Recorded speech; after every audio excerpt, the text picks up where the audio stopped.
За сайн байцгаана уу манайха. За та нартайгаа бонус хичээлээрээ дахин уулзч байна. За энэ бонус хичээлээр гол яригдах асуудал маань хичээлээр үзээд сонсоод авж байгаа мэдээлэлээ хэрхэн үйлдвэрлэж хийх вэ? Энэ хамгийн чухал асуудал.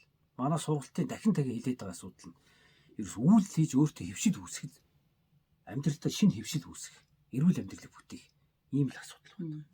Тэгэхээр энийг яаж хийх вэ? За тэгээд түрүү яг сургалтаас эхлээд битээр энэ аргыг хэрэгж эхэлсэн. Тэрний юу вэ гэхээр 5 second rule гэж байгаа юм. За 5 секундын дүрм гэж байгаа. За та нар маань хэрвээ YouTube-д хайх юм бол ном нь бас гараад ирнэ. За энийг ер нь бол ингээд зуршил бүтээхэд хамгийн төхөмтэй арга юм байна гэдгийг сүүлийн шинжилгээ ухаанаар бүгд нотлоод байгаа. Та нар хэрвээ уншижсэн бол Kaizen арга гэдэг Японы бас нэг ном байгаа. Тэр нь хүний ингээд бидний хүн төрөлхтний амьтан штэ бид нар ч хүн гэдэг те хүний ингээд өөрийнх нь тархины тогтолцоо шинэ хөвшөлтийг бий болгоход яаж ингэж өөрчлөгддөг юм бэ? Тэрийг нь дөхөм шинэ хөвшөлтөнд дасгахын тулд ямар арга хэмжээ хэрэглэх вэ гэдэг дээр саяны тэр 5 секундын дүрм гэдэг нэг ойлголт гарч ирсэн байгаамаа. Тэгэхээр та нар маань яг өнөөдөр ингээд хичээлээ үзэл даалгавраа хийгээд ингээд сэтгэл хөдлөлтөө байгаа шүү дээ. Гэтэл энийг чи яг 30 өдрийн туршид авч явахын тулд танд шинэ хөвшил бий болох нь хамгийн чухал байгаа. Эхний нэг хэдэн өдөр маш гоё идэвхтэй явж байгаа л болчдөг тийм хүмүүс ингээд сулраа явчихдаг. Тэгэхээр тэрийг 30 өдрийн турш идэвхтэй байхын тулд ерөөсөө энэ өөрийнхөө тархины тэр тогтолцоог маш ойлгоод авчих хэрэгтэй. За та нарт энгийнээр тайлбарлах юм бол бидний энэ тархи чинь альва нэг юм шин хөвшил ч юм уу шин шийдвэрийг ингээ гаргахад гаргаад яг тухайн шийдвэрийг за би ингээ сургалтанд суугаад ингээ гоё болъё те эрүүл болъё би манайстай гойлог болъё турыг эсвэл ингээ жингээ нэмийгээд яг тэр бодлыг ботсноос хойш 5 секундын дараа 5 секундын дотор тухайн хүн маань үйлдэл хийхгүй бол 5 секундын дараанаас таны тэр ингээ бодож байгаа хүсэж байгаа зүйлийг нэг цаах сөрөг бодлууд тархи маань өгчдөг гаргаад ирдэг. Тэр нь яаж байгаа вэ гэхээр аливаа ингээ шин зүйлийг туршихам хүн төрлөختөө ингээд анх үүссэн цагаас эхлээд эрсдэлтэй зүйл байсан. Бидний амьдрал баг замналхийл эрсдэлтэй зүйлээс учраас тэрнээс нь аврахын тулд бидний тархи маань өөрөө бүр цаанаас автоматар нэг за энэ нөхөрсөн шин юм бодлоо шүү гингүүтээ. За тэгвэл эрсдэл нь юу байгаа вэ? Эрсдлүүдийг шууд гаргаад ирдэг. Тэгэхээр тэр эрсдлийг гаргаж ирж танд бодуулж байгаа тэр хугацаа нь болохоор 5 секундын дараа байгаа байхгүй. Тийм учраас та аливаа шин зүйлийг ингээд хийж эхлэж байгаа бол тухайн тэр зүйлийг ботсон мөчөөсөө 5 секундын дотор үйлдэл хийж чадах юм бол тэр бодол сарнждаг. Жишээ нь маш энгийнээр тайлбарлая да. За та нар маань ингээд маргааш бүгдээрээ юу ахж байгаа шар сүгээ ууж байгаа шүү дээ тий. Тэгэхээр за шар сүгээ уунда гэж оройн бодлоо. За маргааш өглөө за шар сүгээ гаргаад хөөрүүлээ за уугаа тэгээд өдөржөө хоол идэхгүй байна да ч гэдэг юм уу. Яг ингээд за ямар ч бие зэвэрлэх юм байна гэж бодоод та хэрвээ 5 секундын дотор босоод шууд за тэгвэл өнөөдөр би шар сүгээ бэлтжийгээд шууд гатгоонд очиж шар сүгээд бэлтгэхгүй бол 1 2 3 4 5 гэхэд хүүе чи чинь хамаагүй тийм шар суу ууд болох юм уу тийм цэцгээ гэдэг юм бол цэцгээ чи энэ шар суу юу лээж яг үнэс үрдэн гарах уу гэдэг гарах уу энийг уугаа би яах ёстой вэ гэдэг нөгөө сөрөг бодлооч гарч ирсэн үүсгэт. Энд байгаа 70 тухайн энийг хэдүүлээ явцсан түн сайхан тайлбарлаа явна тий. Тэгэхээр энэ бол ер нь биднийг аврах ууган систем юм байна. Тэгэхээр та нартай ингээд хуваалцахад энэ сургалтанд сууж байгаа үр дүн мэдрэхийг хүсэж байгаа. 1 сарын дотор энэ илгээ эрүүлжүүлээд энэ бие маань гайхамшиг бүтээх тэр гайхамшиг үсгэдэн туслах ганцхан дараагаад 5 секундын дотор үйлдэл хийх. Тэгэхээр маргааш за өдөржин би юм идэхгүй байна да гэж ботхоосоо төрүүлээд за өнөөдөр би юуг нь бэлдээ тавьчих чадах уу. За маргааш би өглөө сэрэнгүүтээ галтгоор руугаа ирдэг тийм ээ. Галтгоор руугаа ирээд ус уухынхаа өмнө хажууд нь тэгвэл шар сүнүүд ингэ тавьчих. Тэгэх юм бол аюугаа хүн ингэж харчхаараа за ингээд 5 секундын дотор тийм ингээд за энэ ууж болохоор юм байна гэж сканыг бариад уурчих тохиолдол цаашаага ингээд үйлдэлүүд нь хийгдээд амархан болоо явчихна. За тэгэхээр өнөөдөр та нар маань орой унтахтаа өглөө юу когшийн өгсөн даалгавар байгаа шүү дээ тийм ингээд бүх өөрийнхөө зорилгоудаа бичсэн байгаа. Тэгэхдээ маргааш би энэ зорилгодоо хүрэхийн тулд хамгийн түрүүнд өглөө сэрэнгүүтээ хийх 5 секундын үйлдэлээ төлөвлөчих хэрэгтэй. Бүр өдрөөр нь төлөвлөхөөс төрүүлээ тий. За өглөө би шар сүгээ уусныхаа дараа 1 цаг алхах юм байна. Тэгэх юм бол би өнөөдөр маргааш өглөө босоод шууд биеийн тамирынхаа хувцас өмсчихье тий. Гэр дотроо ч гэсэн сайхан гоё цэвэрхэн пүүз өмсчихье. Тэгэх юм бол би илүү нөгөө дасгал хийх идэвхтэй хөдөлгөх зүгээр ингээд хүүхдэд хэврээд энэ тэнд ингээд дуу тавьчаад алхаад иж болно шүү дээ тий.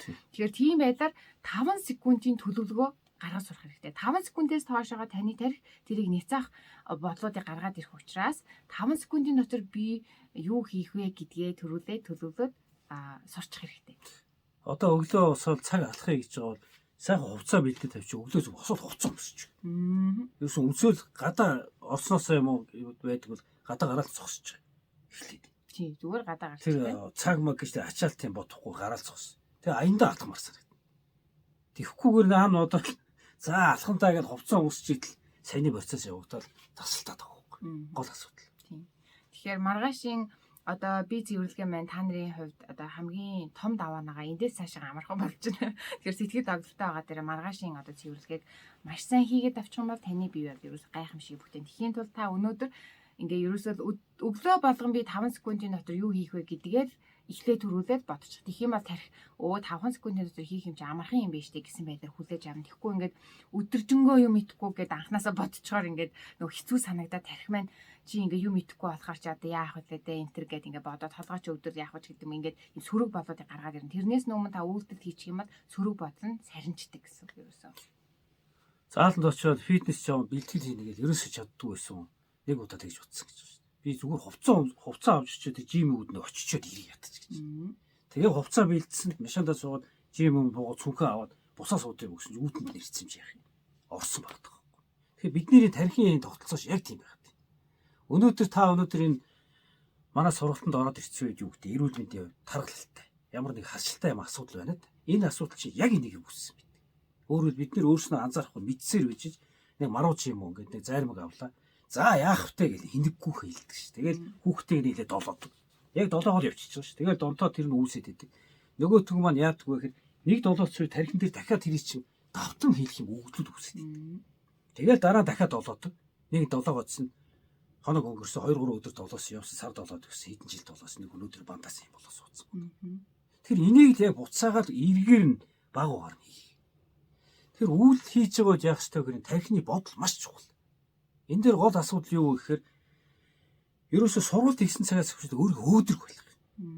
Та амьдралын хөвшилтэй хажууд чинь сөрөг хүн янз янзын хүн байж болно. Ингээ нөлөөл өөрөө анзаарах. Энийг хэдүүлээ мэдээ тайлбарлаа. Энд чинь сөрөг бодлоод хамт бодлоос байл. Бодлоос хамгийн зөв арга бол ерөөсөө яг ингээд юу гэдэг интеллект босоод үйл хийх юм уу те гар дээр нэг сунаад юм ганц тон сунаага босоод ирэх. Тэр цусны хэрэгцээ бодол ингэж өөр болдог. Үйл хийхээр дагаад энэ бодол өөрчлөгддөг. Тэр шиг ингээд шифт хийгээд бодлоос олоод өөрийгөө өөдрөг байлгаад. Энийг л тоглоорт ингээд яг ингээд боссон суусан тийм хөдөлгөөн хийгээд уцаа орж 50 босдог ч юм. Эн чинь хүний ингээд бодлыг өөдрөг болгох нөлөөлдөг. Энийг би олон жил хэрэгжилж байгаа. Одоо ч хэрэгэлдэг. Тэгээ дээр нь яах ёстой вэ гэхээр хийж байгаа үйлдэлүүдээр өөрийгөө төгс явах битгий шаарддаг. Бид нэр өөрснөө анзаарахгүй мөртлөө бидний амьдарч байгаа юм эргэн тойрон бүх юм сургуулаас агуулад шалгалт нөлөө заавал онцгой устай ингэдэг юм шахалт өгөөч өөрснөө анзаарах юм хийхдээ юм 100 хийх ёстой гэсэн юм дарамтыг бид үүсгэж байдаг. Тэгэхээр өнөөдөр яах ёстой вэ гэхээр та сургалтанд сууж байгаа чинь үйлдэл واخгүй. Өглөө босоод би нэмрийн хувцсыг өмслөө. Яг ингээд нэг сөрөг бодол орж ямар ч үр дүн гарахгүй юм шиг санагддаг ихэндээ аливаа юм. Ганц тань тохиолж байгаа юм. Тэр үед солиод миний энэ хийж байгаа чинь зөв. Би ямар ч байсан сургалтанд суучлаа. Өглөө босоод 5 секунд үйлдэл хийгээд үзчихлээ. Ийм маягаар бодлоо юм өөдрөгтэй өөрийгөө бариад өөрийгөө урамшуул. Миний энэ сургалтын сэтгэл санааны юм дээр өгөөд идэв юм дэж. Та ингээд нэг үйлдэл хийгээд эргээ харлаа. 99% бүтлэхүү байж болно. Нэг хүн ингээд бүтцсэн гэдэг жил тэрийг барь. Нэр хоош гэж. Тэг анх удаа амьдралдаа ингэж үзлээ гэдэг юм. Энэ сургалтанд суучлаа гэдэг юм. Өөрийгөө өөдрөгөө сэргэлээд тахаар цаашлын үйлдэлийг хийх төлөв болдог. Тэгэхээр бодлоо өөдрөг байх тэр ерөн сарын хугацаанд би өөдрөг байна гэж үзэл тэрийг сараар битгий тооц. Өдрөөр нь битгий тооц. Бүр цаг секунд тэр энэ яг одоо цагт би өөрийгөө өөдрөг байлгал гэж бод. Энэ одоо цагийг бариад өөдрөг байлгах чинь эд дээр нь эрүүл байхын амьдралыг тэр чигээр сайхан болгож болтой шүү. Яг зөв. За тэгээд одоо бас нөгөө хамгийн амархан энэ 30 хоногийн дотор үр дүн гарах бас нэг арга нь болохоор өглөө яг сэрэнгүү те одоо манай урд урдны шавнарын маань хамгийн классик арга байгаа. Тэр нь юу гэхээр өглөө сэрэнгүүтээ хоёр багшийнхаа хичээлийг шууд ингээд асаагаа тавьчихдаг гэж байгаа байхгүй шүдэ угааж явахдаа усаа ууж явахдаа тэр хооронд ингээд галтаагаад эргэж явахдаа хүрт ингээд чанга дээр нь тавьчихдаг. Тэгээ гэр бүлээрээ сонсдог. Тэр нь маань өөрөө ингээд одоо маргааш одоо багшийн ингээд хичээл ороход чинь нөгөө илэгний цэвэрлэгээний тухай сонсох чинь хүн чинь ингээд миний илэг чи ийм гоё юм биш тэгээд нөгөө нэг өөдрөг болоод тий тэрнийгээ дагаад нөгөө үйлдэл хийх та миний одоо лекцийг сонсож байхдаа тэрийгэ одоо хэрэгжүүлмээр санагдах тийм сэдэг төрж үүдэг. Тэгэхээр хамгийн түрүүнд одоо нөгөө 5 секундын дотор шууд сэрэнгүүтээ янз бүрийн фейсмэс орохгүйгээр хүн амтнд ярихгүйгээр шууд хичээлээ тавиад эхлэхэд л ерөөсөө таны тэр ихний нөгөө 5 секундын үйлдэл болчихж байгаа. Тэгээд нөгөө хичээлээ сонсонгуудаа за одоо ингээд тэмдэглэж яваал за даалгавраа одоо шууд хийсэн дээр юм байна гэдэг ингээд 5 секунд дотор л бүх шийдвэрүүдийг гаргаа явуучих юм бол нөгөө бүх зүйл чинь тийм төвөгтөө биш амархнаар ингээд шийдээд явчих боломжтой. Тий. Тэгээд уулна өөдрөг байлгаад битээр хувьд ч гэсэн тийм шин. Одоо чи би бол одоо жишээ нь яг үннээсээ ярих харж байгаа эмоцтой түргэн ярьчихдээ. Тэгэхээр ойлгодог хүмүүс байгаа ойлгохгүй ч байгаа. Битээр бүх хүн сургалтын сууж байгаа бүх хүн таалагдах албагүй. Тэгэхээр энэ дээр та юу анхаарах хэрэгтэй вэ гэхээр миний ярьж байгаа тийм ингээд таалагдахгүйсэн. За энэ өрөөдөг шин байж байгаа юм яг. Энэ гүлээс нөхөр юу яриад надад хэрэгтэй юм ш. Тэрэн дээр төвлөр. Тийм. Эндээс надад хэрэгтэй. Надад яг хэрэгтэй юм юу ярьж байгаа. Цариг харахгүй бол аавд сонсож болтой гэж зүгээр харахгүйгээр тий. Тийм маягаар аль болох өөдрөг байлгаад битэрийн ярьж байгаа та нартай хуваалцж байгаа дотроос хэрэгтэй юм л аваар. Тэгэд хийгээд үз. Гол асуудал ерөөсөө тэр.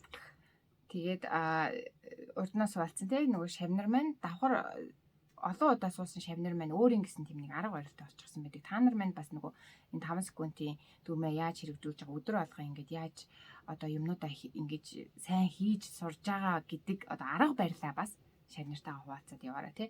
Тэгэхээр ингээд бүгдээрээ нэг сарын дотор ингээд нэг урамшуулна гэдэг чинь одоо Facebook-ийн постн дээр тийм ээ энэ групптэй хамгийн түрүүнд орж ирээд харах чинь л өөрөө бас үйлдэл ахгүй. Тэгэхээр тийм байдлаар өөрийгөө өөдрөг байлгаад, аз жаргалтай байлгаад, дуртай юмаа үзээд, дуртай киногоо хараад тий одоо яг ингээ биеэ өөрчлөөд өөрийгөө яста сайхан болгож байгаа тийм гоё хүмүүсийн түүх ч юм уу тий тийм хүмүүсийн кино үзээд өөрийнхөө би бол одоо жишээ нь бүжиглэх дуртай.